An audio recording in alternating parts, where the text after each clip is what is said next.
While on this month-long road trip, I talk about how to travel safely on some remote dirt roads and also how to do so by foot as well.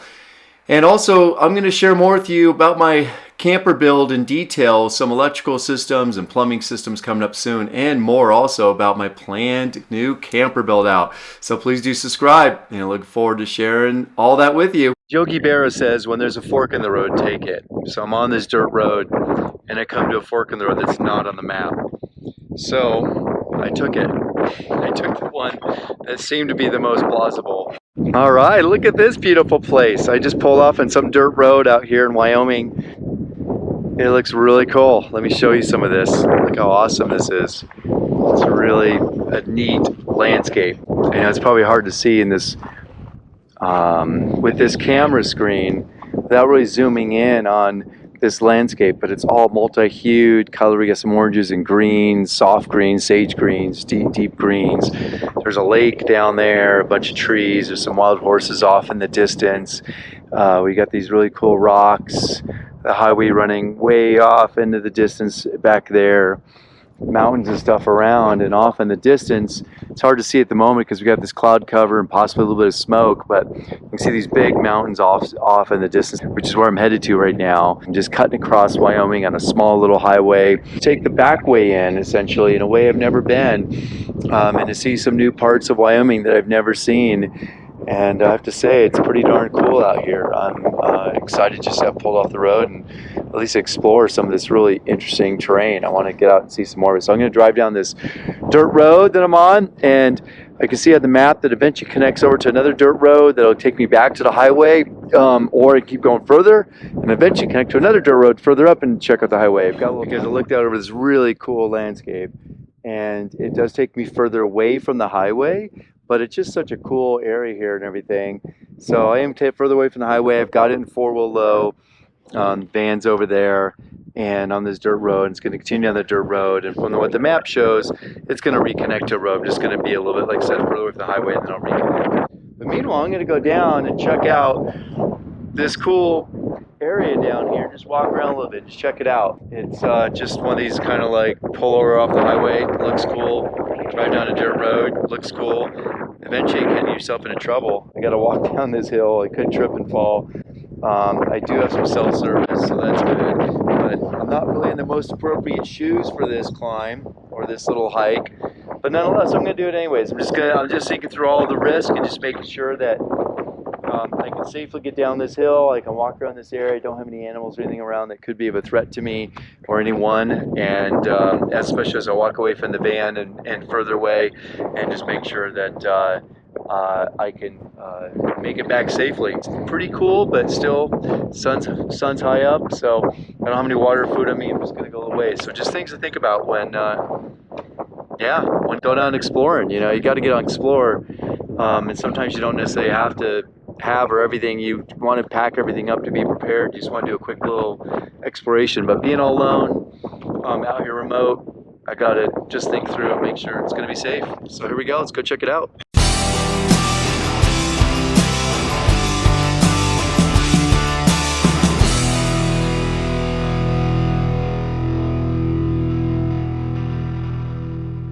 Keep exploring. You see, this is how it goes. You see something kind of interesting and cool, you pull off the highway, you go down a little dirt road, you see another cool dirt road, you go down that, and then you see this cool basin here, all this cool rock and everything around here. Here's some wild horse poop down here, some deer poop down there as well. So they come through here, but this rock is really intriguing. And then next thing you know, you think, oh, I'm just gonna go down a little ways, and then you see like these caves down here. What's living in that? These little holes in the ground that some animals dig in. Some undercuts under the rock there, probably good places for snakes. I'm not sure it'd be living in these holes here. It kind of has me a little concerned. It's a pretty big hole. And then there's a certain piece of metal up there in the hill. So I'm gonna go over and walk and take a look at that. So I'm already going further than I anticipated it going. So of course, I've got to kind of keep it in check. I've got cactus around here pretty sharp. I've got some holes in the ground. And of course, I just keep getting further and further away from my vehicle and not having any gear on me at all.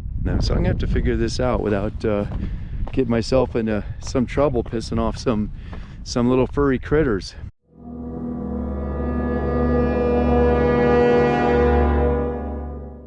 Ooh, look at that pretty rock. Isn't that a neat one? Might be hard to see those colors, but that's a beautiful, beautiful red. So let's see what this thing is. Looks like a piece of an old radiator. It is. It is an old cast iron radiator. Interesting thing to find out here. That is heavy.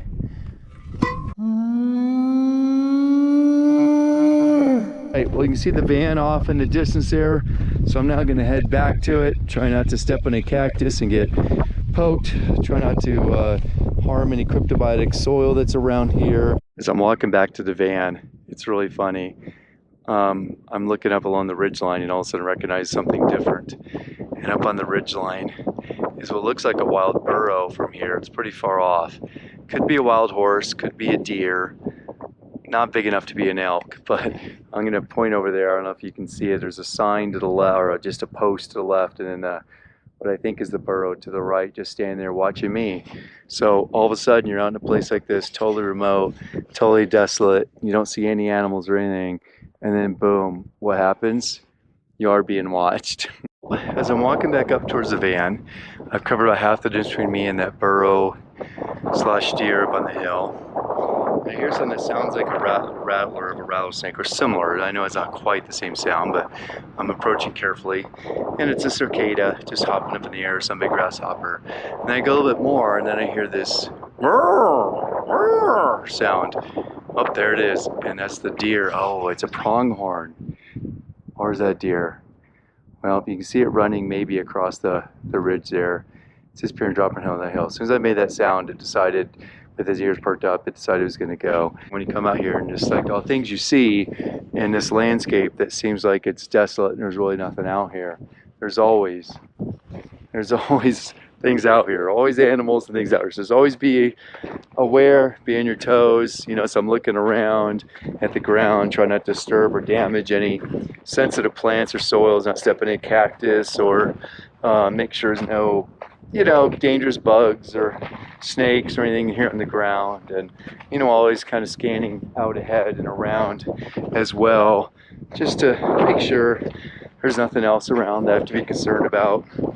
Just being careful, make sure there's no snakes or anything under bushes, not walking too close to them or too close to any holes I see in the ground, especially since I'm in basically sandals. Not your best shoe of choice for walking around exploring out here, but it's just what I had at hand. I just grabbed and went.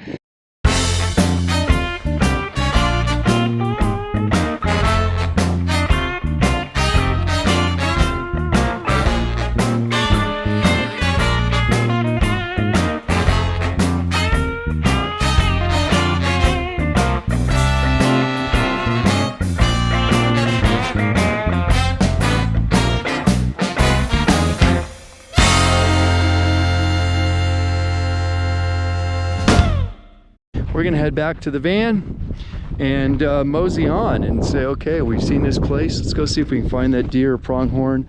So this is part of the fun of picking up the back road. You just get to go and explore and check some things out. And I'm trying to follow the map, and it's a little bit difficult to follow because the road and the map are not exactly lining up.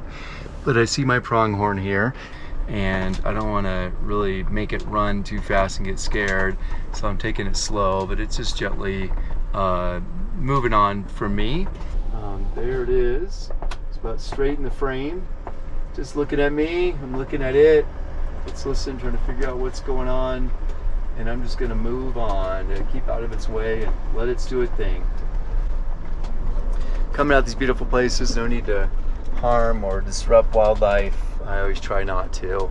Unfortunately, I'm getting in this little bit of a rougher dirt road here, and of course this is sometimes how we get trapped into things or problems, is that we think we're on the right road or whatever, and we think it's okay, and what was a smooth, pretty well graded fire road is now turned into a little bit, you know, less used fire road, and it's not quite going exactly where my map is saying the road should go, and so it's a little confusing here. You know, this is the right road I should be on, and either way, it's taking me in a slightly wrong direction, but not a terrible direction. It's kind of wandering around here. So hopefully this will get me where I need to be and not too far back, or certainly stuck or the flat tire. That'd be a bummer. So make sure you always got a good flat and recovery gear and ability to change that flat and everything else, because you never know what's going to happen. And drive carefully and safely. Don't make sure, you know, notice I'm going really slow here. I'm actually in low range, intentionally to be able to control my speed well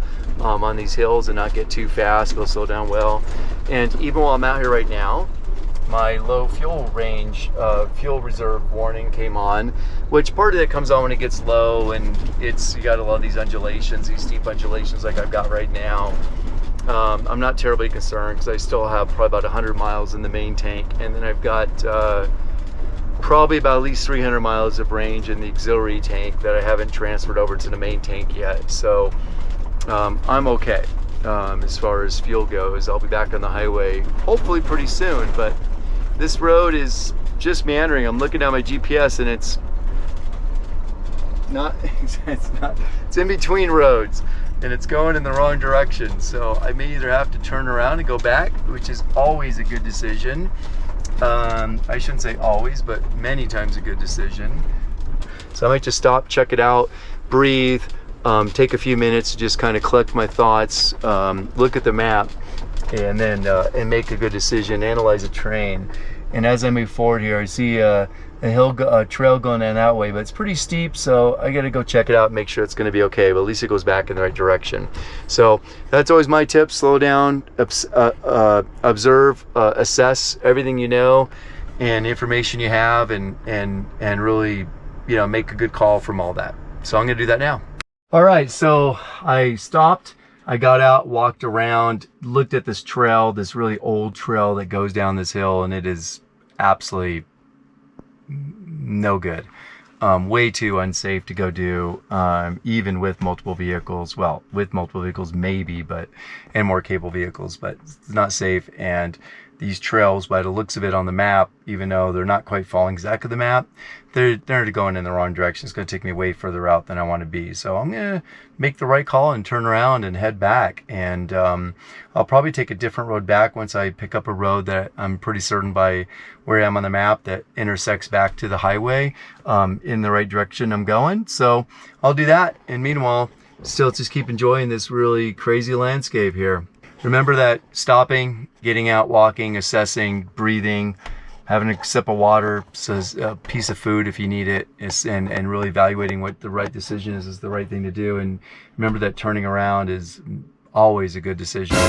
When off-roading, I like to put my gauge in the dash on my air pressure so I can always monitor those, make sure that I haven't punctured a tire or have one that's leaking or anything. And if so, address right away. Now I also followed my map and took another way, what I thought would have been the way back, and it's also turned out to be